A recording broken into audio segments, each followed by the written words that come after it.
Some people leave quietly, some leave with tears and drama, and then some walk away silently, only to return years later with a smile, a secret, and a story that will ruin you if you're not careful. That's what she did. Maya, she didn't storm out when we broke up. She didn't block me. She didn't destroy my things or slash my tires. She just said, okay, if that's what you want. And then she vanished. No final message, no long voicemail at 2 a.m. No, let's stay friends. Just gone. Back then, I thought that was the cleanest breakup I'd ever had. Now I know better because sometimes the quiet ones don't heal, they plot. My name is Daniel Reyes. I'm 30 years old. And at the time this all started, I was finally living the kind of life people post about on LinkedIn. I had my own interior design firm, small but growing fast. My days were filled with contracts, mood boards, client walkthroughs. I had 4 full-time employees, a shared office space, and a calendar so tight I scheduled bathroom breaks. I wasn't famous, I wasn't rich, but I was stable. And after years of being the guy who always gave too much in relationships, I was finally okay with being alone. I hadn't seen Maya in almost 2 years. We dated for a little over 1.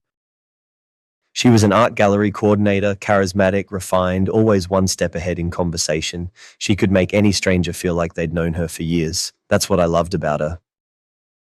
That's also what made her dangerous. Maya didn't just talk, she orchestrated. Our breakup wasn't messy on the surface. We simply grew apart. That's what we told people. But really, she wanted kids. I didn't, at least not yet. She wanted marriage. I wasn't ready. She gave me an ultimatum, and I gave her the door. We ended things on a Thursday. By Friday morning, she had blocked me on Instagram, deleted our shared photos, and unfollowed all of my friends. I took that as closure. Apparently, she didn't. Fast forward to late summer, I'd just finished finalizing a huge design contract with a hotel in Palm Springs. It was the biggest deal my firm had ever landed. I walked into my usual cafe to reward myself with overpriced coffee and a moment of silence. And there she was. Maya, same black hair, same sharp eyes, but something was different. She looked softer, almost glowing. We locked eyes. I gave her the polite nod, the kind that says, no hard feelings, but let's not small talk. She stood up, smiled, and said my name like it was a secret, Daniel. I should have walked away. I didn't, because nostalgia is a liar. We chatted. It was short, casual. Surface level, she said she was working with a new gallery downtown. I mentioned the hotel project. We didn't touch the past, didn't ask about new relationships, didn't dig too deep. She left first, waved as she walked out, no drama. Just like our breakup, but 2 weeks later, she texted me, hey, hope this isn't weird, but I have a potential client who needs interior help. Can I pass along your number? I said, sure, because I was professional, because I thought she was too. Then she messaged again. Client passed, but I'd love to catch up sometime. No pressure. Still casual. Still safe. Or so I thought. 3 weeks after that quiet coffee catch-up, I got a message from Maya. No greeting, no emojis, no soft build-up. Just 3 words. I'm pregnant. I stared at the screen waiting for the punchline. A second text. A correction. A LOL, just kidding. But nothing came, just those 3 words. A minute later, she followed up. We need to talk. I didn't reply. Not because I was stunned, though I was, but because I knew deep down this wasn't just about pregnancy. This was a move, a play, and I had no idea what game we were in. The last time we saw each other, we sat at a coffee shop for maybe 40 minutes, talked about work, art, life. We didn't hug, we didn't touch, we absolutely did not sleep together. So this was either a mistake or a trap. The next morning, she texted again. You don't have to worry. I'm not asking for anything. Just thought you should know. The baby is yours. I stared at the message like it had fangs. How could she say it so calmly, so confidently? Like this was just a casual update. Like she was sending me a calendar reminder, not detonating a bomb in my life. I replied with the only thing that made sense. Maya, her response came in seconds. You were drinking that day. You probably don't remember. I didn't want to bring it up. But I kept track. You don't have to do anything unless you want to. That was when the cold hit my spine. I hadn't touched a drop of alcohol that day. Neither had she. And I remembered every second of that conversation. It was civil, short, emotionless. There was nothing romantic, nothing even remotely physical. She was lying, and not just lying, calculated. Every sentence was precise. Every line felt rehearsed. That night, I pulled out a notebook and started logging everything: the date and time we met, the location, what we ate, drank, said. Her texts, my responses, what didn't happen. Because I've learned memory is fragile, documentation is power. Later that night, I called a close friend of mine. He's an OBGYN, trusted, private. I gave him the short version, no names. He was silent for a second, then asked, "You're sure there's no way it could be yours?" Zero. Then this isn't a pregnancy, it's a tactic. What does she want? Not money, clearly. Not co-parenting, attention control. If you respond, you're already in the loop. That stuck with me. If you respond, you're already in the loop. So I didn't respond for 3 days. Then came the next move. I told your mom. She said she's calling you. 10 minutes later, my phone rang. Mom, her voice was quiet. Careful, already emotional. Daniel, Maya told me about the baby. I closed my eyes. And that's when the game truly began. Daniel, Maya told me about the baby. Her voice was soft, like she was walking on glass, like she wasn't sure if I was about to explode or collapse. I didn't do either. I just said, "It's not mine." Silence. The kind of silence that doesn't ask questions. The kind that already has an answer and is just waiting for you to say it out loud so they can call it a lie. She said you were drinking, that things happened. Nothing happened, Mom. But she said, she's lying. Another pause, longer. Daniel, I've known Maya for years. And there it was, that sentence. I've known her for years.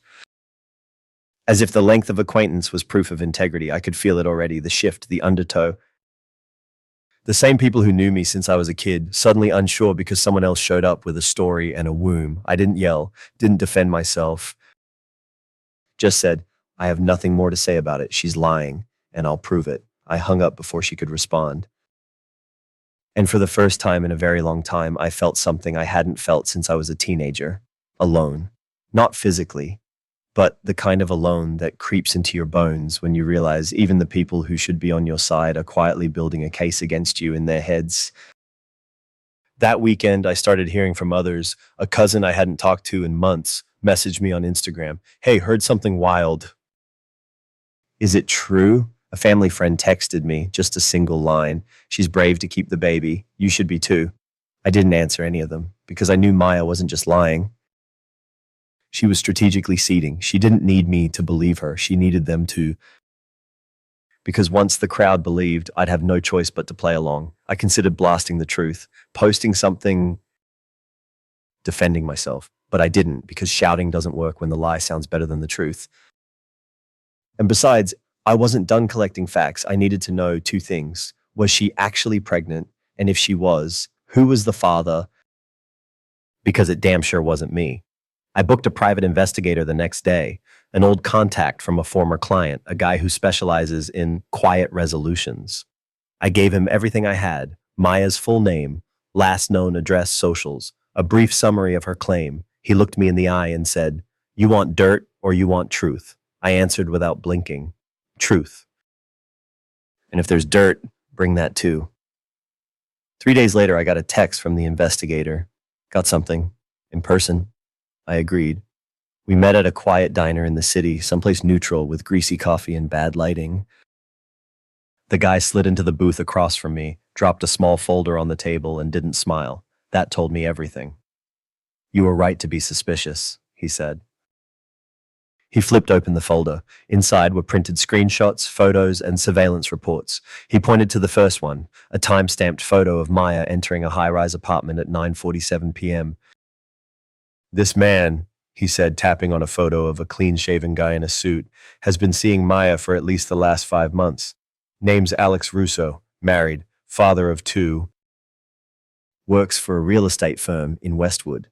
I felt my stomach drop. The photos were damning. Maya and this Alex guy hugging in a parking garage, kissing in the hallway of a hotel, holding hands outside a prenatal clinic. "The pregnancy is real," the PI continued. "What's fake is who she says the father is." He flipped to a medical bill addressed to Maya, dated 10 days before our coffee meetup. She already knew. She just hadn't decided who to pin it on yet. My jaw clenched. Why me? The PI shrugged. On best guess, you're stable.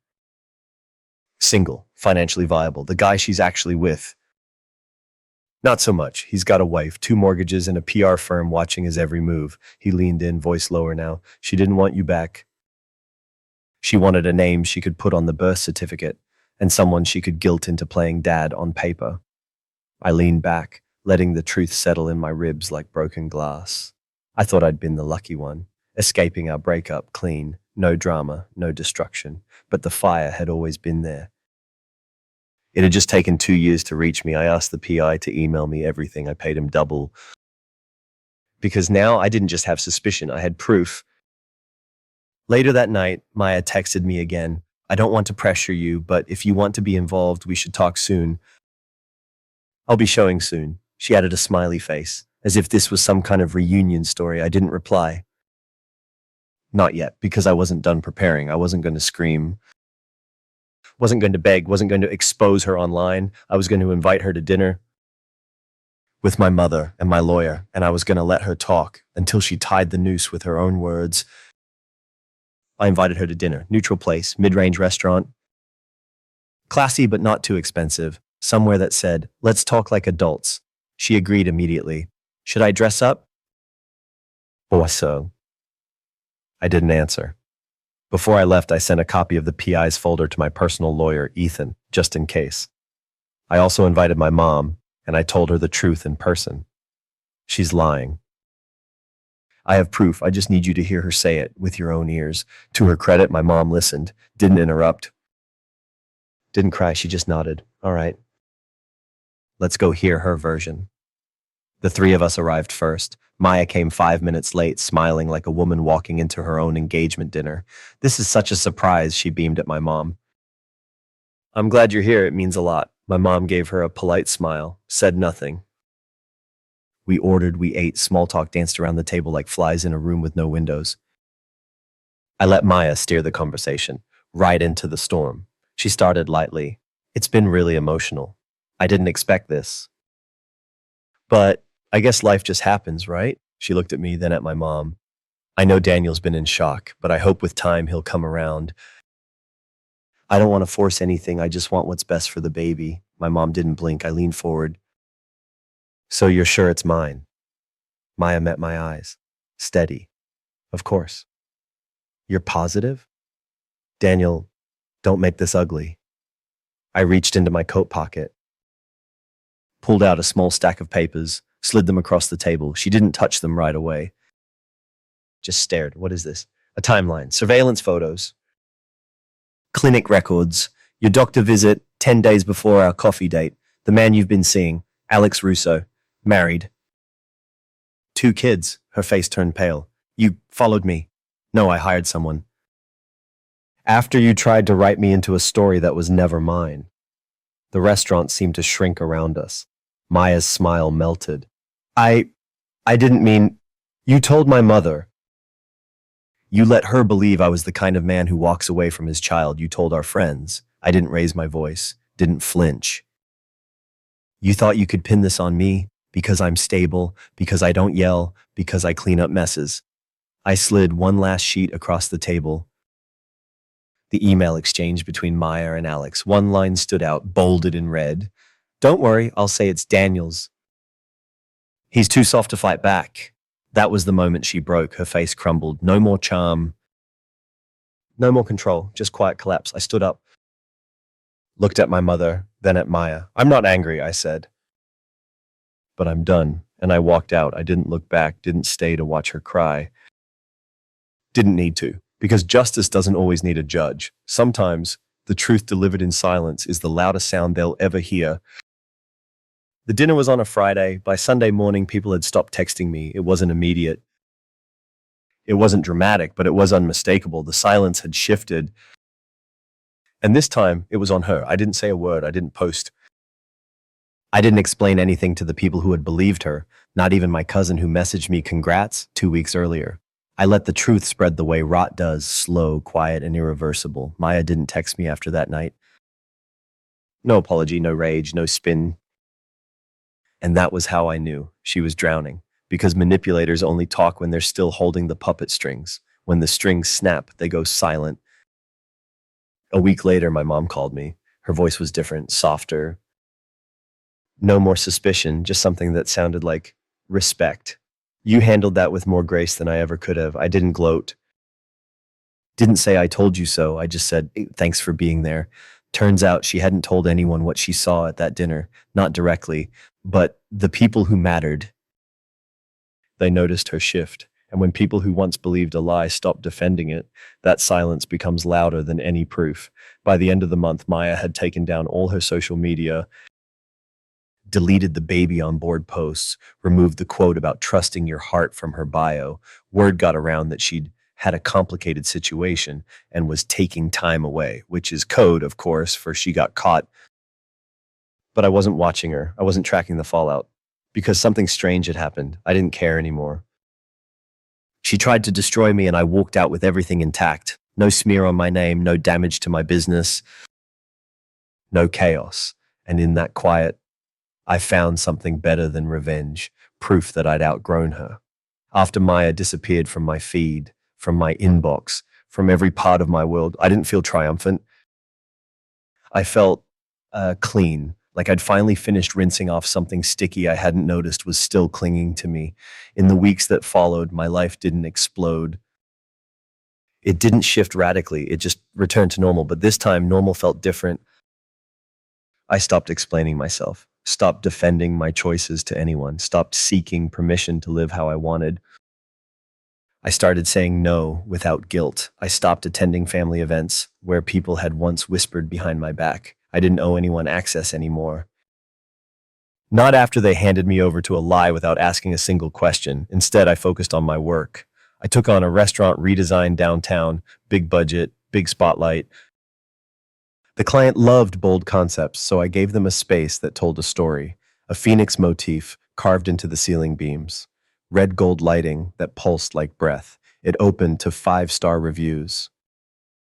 My firm landed 2 new contracts from it. People started saying things like, oh, you've changed, you look different. Lighter. I hadn't lost weight. I'd lost weight I wasn't meant to carry. I even started dating again. Slowly, cautiously, no pressure. No expectations. The first woman I met said something I'll never forget. You're the calmest man I've ever sat across from, like nothing could shake you. I smiled and said, it's not that I can't be shaken. I've just learned how to stand still until the storm passes. One of the strangest things about healing is that people don't know how to treat you once you're whole. They expect bitterness. They expect scarring. They expect proof that you survived. But when you walk around looking like peace, like nothing happened, they get confused. A former friend reached out. One of the ones who hadn't defended me when Maya made her rounds, he messaged, hey man, been thinking about you. Crazy times, huh? Want to catch up? I didn't reply because I didn't need closure. Didn't need reconnections. I wasn't angry. I was indifferent. And that's something even more dangerous than resentment. I was invited to a podcast to speak about design and growth. I almost turned it down, but something in me said, let them see the version of you she tried to bury. So I went. I didn't mention Maya, didn't mention the lie, didn't talk about revenge, but I talked about truth, about how clarity breeds confidence, about how quiet is a weapon when used with precision. The episode blew up, not viral, but loud enough to land me 2 TEDx invitations. People started messaging me. That part about standing still during storms, that hit harder than you know. One message stood out. It was from someone I didn't expect, Maya's older sister. She wrote, I don't know everything that happened, but I believe you now. I think I always did. I'm sorry I didn't speak up. I didn't reply because I didn't need the apology, but I screenshotted it, not to share. Just to remember, sometimes the truth doesn't need to shout. It just needs to wait. There's a strange moment that comes when the people who once pitied you start asking for your advice. At first, it feels like whiplash, then it feels like justice. An old friend, one who had fully believed Maya, called me one afternoon. He sounded nervous, like someone walking into a courtroom they didn't expect to enter. Hey, you got a minute? I didn't say no. Didn't make it easy either. I just let the silence stretch. He finally said, I just wanted to say, I was wrong. I didn't even ask your side. I just assumed. And now, yeah, I see it. I really do. I could have laid into him, but instead I said, "That's good to know. I'm glad you called. Not warm, not cold, just enough to make it clear I'd moved on. I didn't need revenge. Revenge is reactive, and I had stopped reacting. I was writing new chapters. He was still stuck on a paragraph I'd already turned the page on.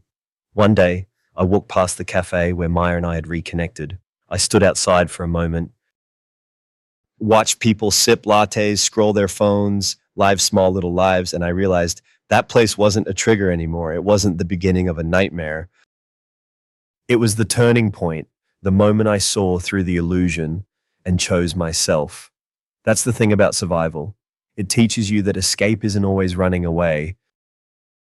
Sometimes it's walking forward with no intention of looking back. I left that cafe smiling, not at the memory, at the contrast, because the man who once sat there confused and cautious wasn't the man walking past it now.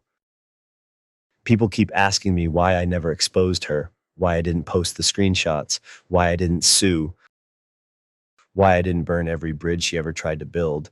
And the answer is simple, because I didn't need to. She already knew what she did.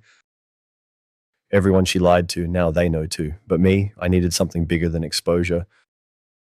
I needed peace. The world loves revenge stories with fireworks, with meltdowns, with public collapses. But I've learned the most powerful victories aren't televised. They happen in your own chest. When you breathe without weight, when you sleep without questions, when you live without needing to explain anything. I still don't talk about her, not by name, not in detail, because giving people like that the spotlight, even when it's harsh, still gives them a role in your life. And she doesn't have one anymore, the baby. No, I never heard anything more. Maybe she kept it, maybe she didn't.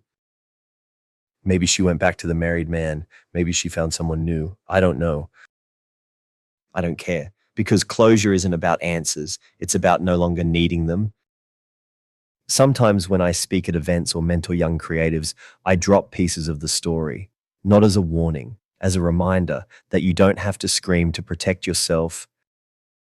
You don't have to beg people to believe you. You don't have to prove your pain. You just have to walk through it without letting it turn you into someone you're not.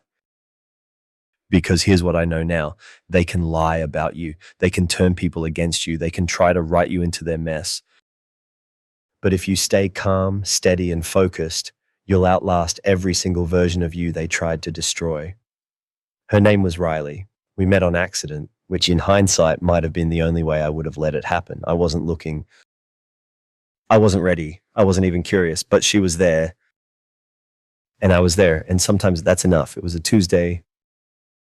I was in line at a bookstore I never visited, one of those tucked away places with too much incense and handwritten poetry tacked to corkboards. I was buying a book for a friend, last minute birthday gift. Didn't even read the cover, and Riley was in front of me. She was arguing with the cashier about a book being in the wrong section. Not in a rude way, in the kind of way that says, I care too much about details and I hate being the only one who does. The cashier wasn't budging. Riley turned to me, exasperated, and said, "Do I look like someone who shops in the teen vampire romance section?" I blinked, looked down at the book she was holding. Moonlit Lies, Book 3 in the Crimson Heart saga. I couldn't help it, I laughed. Honestly, yeah. You kind of do, she stared at me, then smirked. Rude. True, we both smiled. She didn't ask for my number, I didn't ask for hers, but she was still there when I walked out 10 minutes later. And that's how it started, not with fireworks, not with tension, not with that intoxicating pull I'd always mistaken for love, just ease, just enough. We bumped into each other again 2 weeks later, like this time at a gallery event downtown. She was with a friend, I was alone. We recognized each other immediately, no hesitation. Still reading about vampires? I asked. Still judging strangers in bookstores? She shot back. Touché.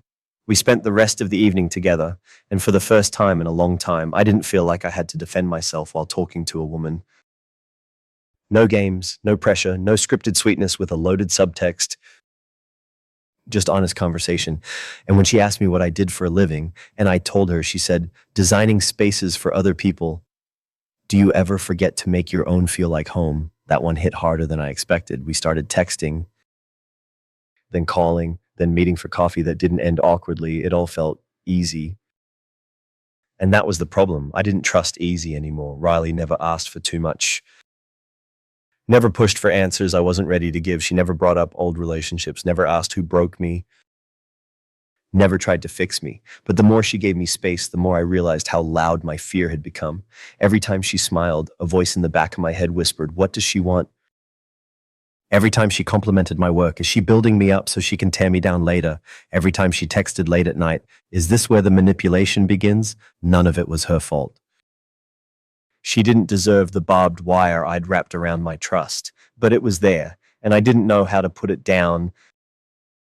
One night after dinner, we sat on a bench outside my apartment. She didn't ask to come in, just sat looking up at the sky as if the stars were her shield. Then she said, "I know you're being careful. I can feel it." I said nothing. She didn't push, just added, "You don't owe me anything, but whatever happened to you, I hope it never convinces you that you don't deserve kindness."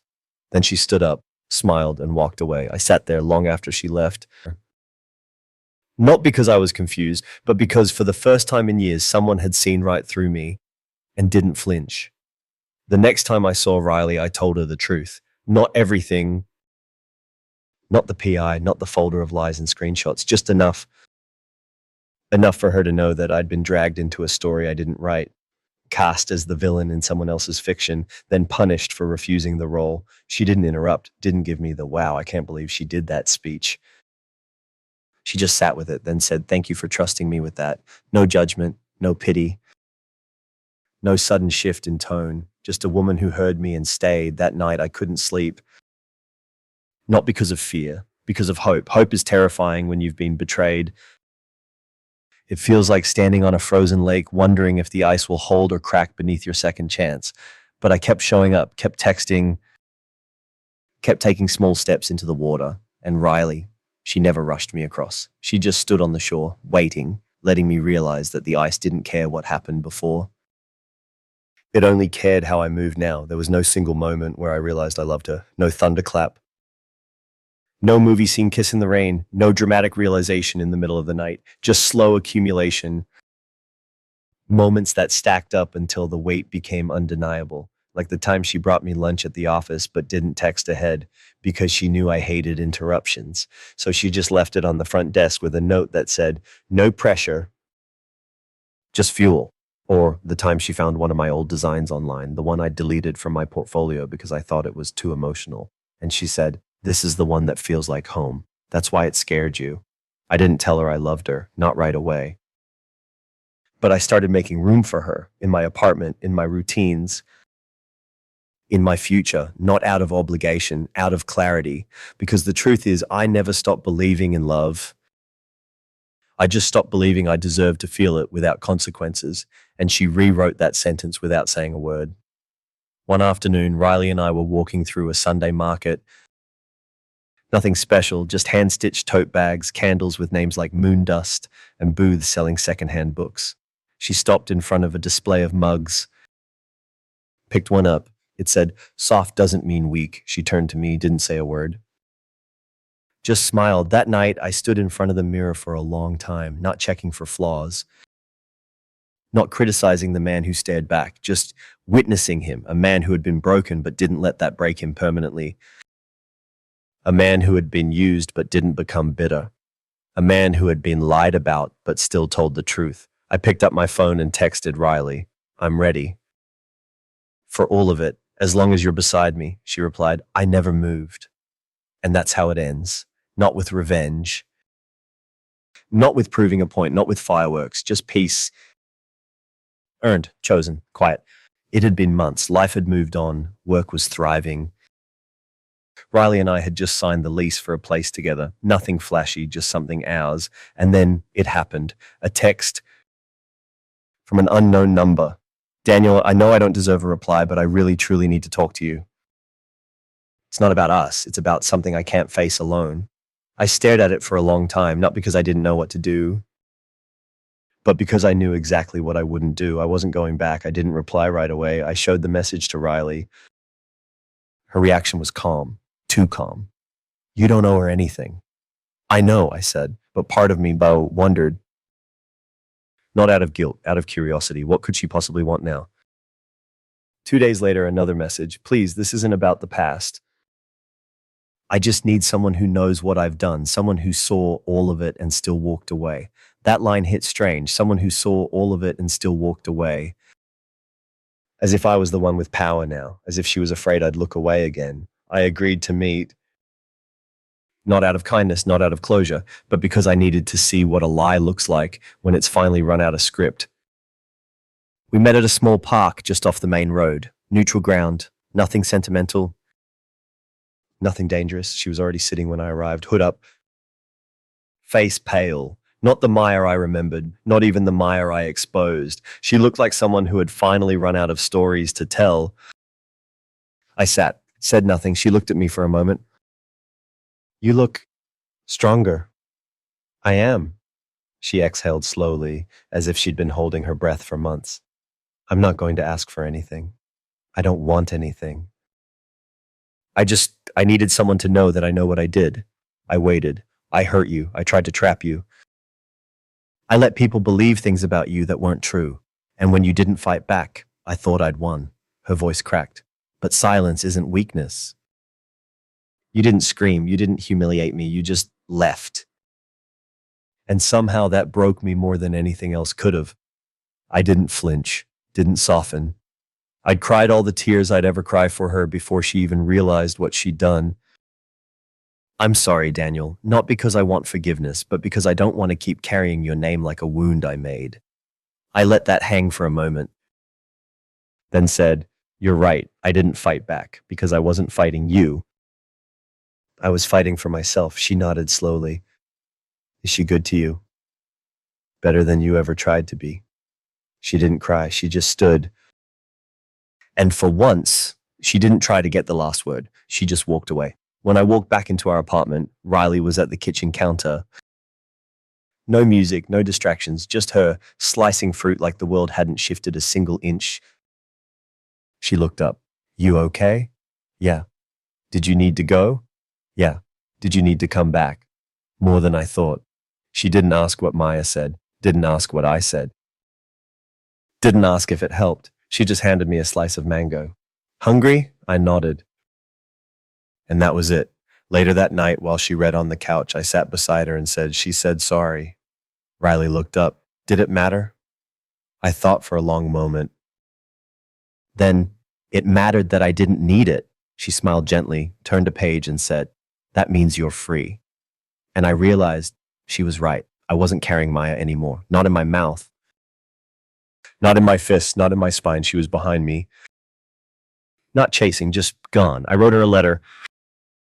Not to send, not to post, just to get the words out of my system and into the air where they could finally breathe without poisoning me. It started simply, Maya, I don't hate you. I don't wish you pain. I just wish I'd seen it all sooner. Then I paused because what came next mattered. I wasn't trying to be poetic. I wasn't trying to sound like the bigger person. I was just trying to tell the truth, finally, on my own terms. You didn't ruin me. You made me pause. You made me doubt. You made me question the way I see kindness and connection and softness. But I reclaimed all of it, not because you gave me closure, but because I stopped waiting for you to. The rest of the letter was short. No ranting. No lists, just a declaration. I forgive you, but I don't want you near my story ever again. And with that, I folded it, lit a match, and let it burn in the sink. Not because I needed the drama, but because watching it turn to ash felt better than keeping it tucked in a drawer, waiting for a moment I hoped would never come. Some people survive betrayal by building walls. I built windows so I could see when the storm was coming, so I could decide who I let in. So I could remember that being open doesn't mean being weak, it means being aware. And aware is exactly what I am now. I'm not looking over my shoulder. I'm not rewriting the past, I'm just living forward. With someone who never tried to rewrite my story, only wanted to be part of the next chapter. And that's enough. The first morning in the new apartment felt like silence with purpose, no tension, no echo of what ifs, just the clink of a coffee mug, the softness of socks on hardwood, and Riley humming some tune I didn't recognize. I stood in the kitchen and realized I wasn't surviving anymore. I was living. We didn't have it all figured out. There were still bills, still deadlines, still laundry baskets and burnt toast, but there was nothing missing. Not because everything was perfect, but because nothing was fake. One evening, Riley asked, "Do you ever think about her?" I didn't lie. Sometimes, but it's not pain anymore. It's just memory. She nodded. Good. That means you've made room for something better. I reached for her hand. No, I made room for someone better. And she walked in. She didn't say thank you. She didn't need to. She just smiled, like someone who already knew the answer. If someone had told me a year ago that this would be my life, I wouldn't have believed them. Not because I didn't want it, but because back then I thought I had to earn it by suffering first. But healing doesn't come from pain. It comes from choosing not to repeat it. I didn't get justice from a courtroom. I didn't get closure from an apology. I didn't get revenge by making anyone cry. I got peace by not letting the worst thing that happened to me be the loudest voice in my head. So if you're reading this, if someone ever tried to rewrite your story, make you the villain, use your silence as evidence of guilt, let me tell you something. You don't have to scream to be heard. You just have to know your truth and live like it's enough, because it is, because you are.